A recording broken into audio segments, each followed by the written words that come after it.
Hello everyone, this is Dr. Juhi Dangpawa. As I said in the earlier video that I have also discussed about the notes of thyroid gland disorders further in English too. So these are my notes for the thyroid gland so that you can get the help prior to your exam for the quick revision for the thyroid gland. So I'm going to share with you the physiology, its functions, thyroid gland dysfunctions, and its basic investigations for detecting the thyroid stimulating hormone physiology. The normal thyroid gland consists of two lobes joined by an isthmus in the middle.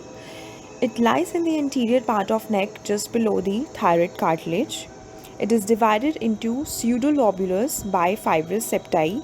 Each pseudolobule further consists of follicles or acini surrounded by the capillary network.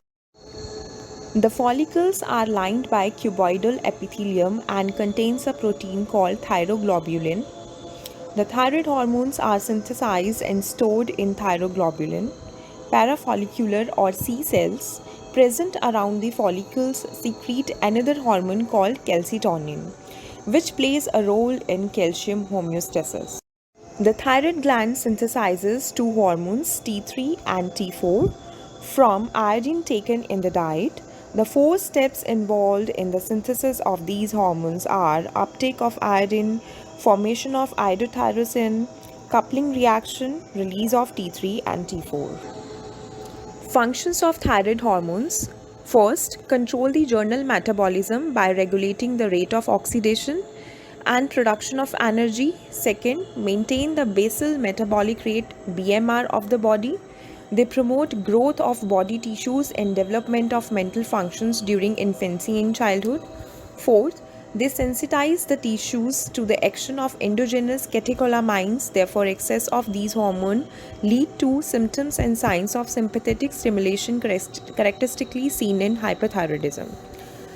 Investigations for a patient with the thyroid disorders. First, measurement of radioactive iodine uptake, that is RAIU. It is no longer used nowadays because of facility of direct estimation of the thyroid hormones. Second, measurement of total T3 and T4 in blood by RIA. These tests are widely used for the diagnosis of various thyroid disorders. Its drawback is they measure the total amount of hormone, major portion of which is bound and is not taking part in metabolism. They are liable to be altered with the fluctuations in their binding protein, that is TBG, such as during pregnancy and other related conditions. Therefore, they are not true representative of the thyroid activity. The normal serum T3 total is 70 to 200, that is 0.07 to 0.2 milligram per liter. Serum T4 total is 5.5 to 13.5 milligram per liter. Measurement of free T3 and T4 in blood. They truly represent thyroid activity, hence are preferred over total T4 and T3.